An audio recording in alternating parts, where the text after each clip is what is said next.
It feels strange to say that Chennai Super Kings have lost their starting 3 games of the season, but that's the fact of the matter. And despite me wearing yellow, we're going to be chatting with Russel Arnold, who of course thought CSK was going to win this game, but unfortunately that didn't turn out the way it wanted to.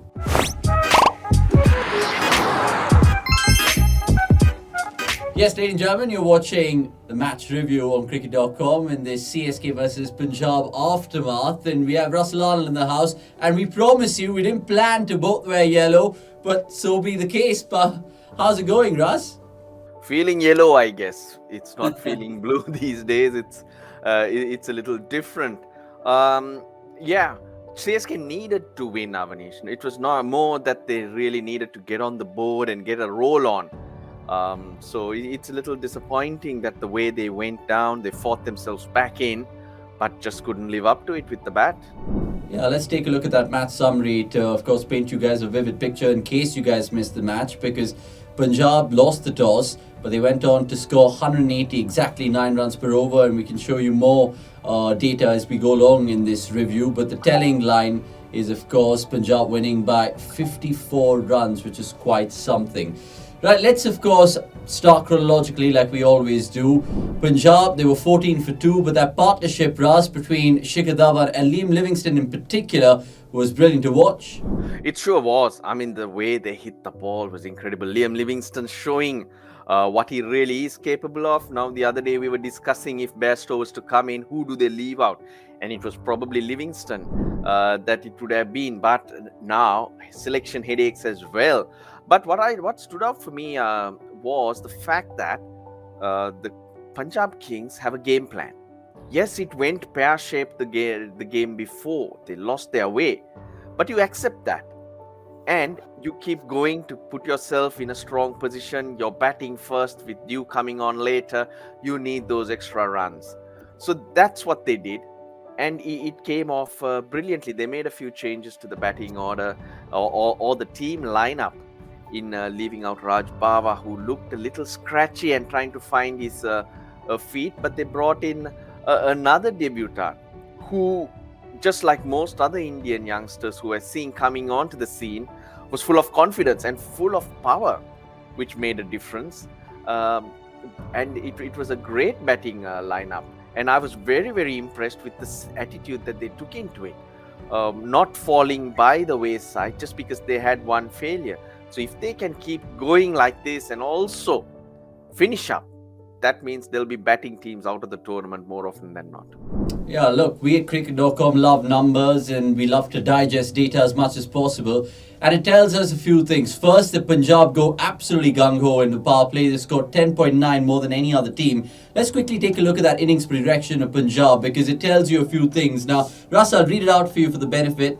72 for 2 in the power play, going at 12 runs and over. In the middle, 75 for 3, going at 8.5 there and thereabouts. And the death, they just didn't have the wickets to go and they ran out of steam, losing 3 wickets for 33 runs. So does it give you an indication, Russ, of how Punjab are going to go about their business, especially with the bat this season?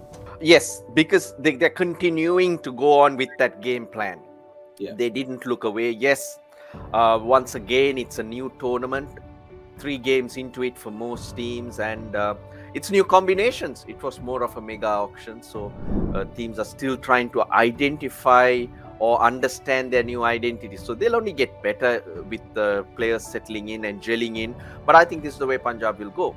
And now they're finding a stronger middle order. They have to now guard against the fact that come the last few overs, they can't have the bowlers in. That means they're losing the plot altogether. So just a few tweaks here and there. And once players start settling in like this and you get the feeling that you can trust those to follow you, I think the team will start gelling better. They'll be better oiled and roll on better. We still haven't seen Mayank Agarwal score runs. So some runs will come from there, which will stabilize that innings a lot more. But all in all, looking good. Yeah, looking good. Let's, of course, tell you about what's looking good from a CSK perspective, at least from today's match. And that was Chris Jordan, who, of course, came in to the scheme of things. He was out with illness. And then he kind of, did really well with Pretorius in those final overs. We can take a look at their figures right now. They're kind of shouldering that burden that CSK have right now that we've at least seen in IPL 2022, Russel Arnold. So how do you kind of assess their performance in the night? Well, that's something for CSK to work with. They do not look like they have X factors in that team come to the batting as well. I think a lot of the batters they have are past their best, and hence with the bowlers too. So Pretorius and Jordan went back to the olden days, the style of bowling that has really worked, and we always wonder why that has gone out of the window. And that was bowling those Yorkers very effectively. Whenever the runs came in those last few overs, it was when they missed that length by just a wee bit. So gives you an indication of what you can do, and from the position that the Punjab Kings were in, to pull it back like that. I think in the 12th over they were 124 for 3. From there to restrict them to 180 in very good batting conditions of lightning fast outfield just tells you how well these bowlers bowled. And Ravindra Jadeja, I almost said MS Dhoni, but Ravindra Jadeja, the captain, was able to even not bowl or go to Dwayne Bravo, his usual go-to bowler, for all his overs, because these two stood up. And going forward, they'll be able to build around these two. So I think it was a good eye-opener. And positives, I mean, in defeat also, you only like to talk about positives. I think this is something that the CSK will build on. Right. Now, you mentioned there the fact that they pegged them back to 180, but then you look at that performance by the Punjab bowlers in their power play, it was historic. And the reason I say that, CSK never really got into third or fourth or fifth gear for that matter. They were just stuck in second. 27 for 4 the score stood at the end of 6 overs. And that kind of made the 180 look almost 210 almost. Russ, where did it go wrong with the CSK batting? Because even the body language while they were fielding, the batting was kind of loose. Did you get that impression watching back home? Yes, they were not there at all. Of course, the Punjab Kings bowled well. The fact that Arora, another debutant, was able to move that ball, put them in all sorts, that surprised the CSK batsmen, who seemed to be low in confidence.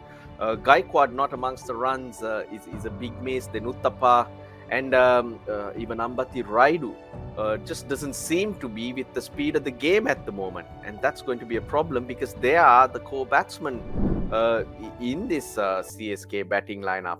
That speed that Arora bowls with is very tricky. It's around 125 to 130. The batsman can see the ball. He just wobbles it around, bit away, bit into the batsman, and that's pretty tricky, because you're seeing it, you're drawn into shots which aren't there, and you're not 100% positive as well, because it's on the slower side. So great addition, and the two debutants for Punjab Kings made a big difference, which will be really good. But the CSK have a lot of work to do. They actually have or need these same players to turn their games around. It's up to them. You got to look inside, because I don't see not many players that CSK can go to and bring back into the team. Yeah, Vaibhav Arora was excellent, almost kind of reminding you of someone like Nuvan Kuleshekar, I might add. And even Jitesh Sharma just came out there and played a good, 17 ball, 26 it was. Finally, just let's end this match review by talking about CSK, because look, they've lost 3, but they have time to regroup till next Saturday, till they play their next game against SRH, I think it is, in the afternoon. Is that a good thing for them, just to go back, reassess, and then come out and then start afresh to kickstart their campaign?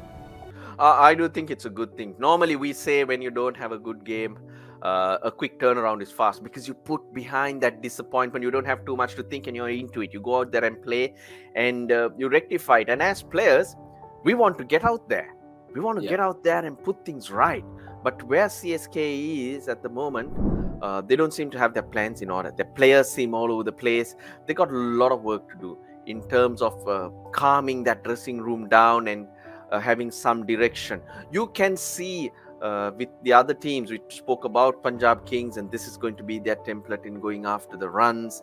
This is what they'll try to do. Another thing, we spoke about Agarwal not using his bowlers well the other day.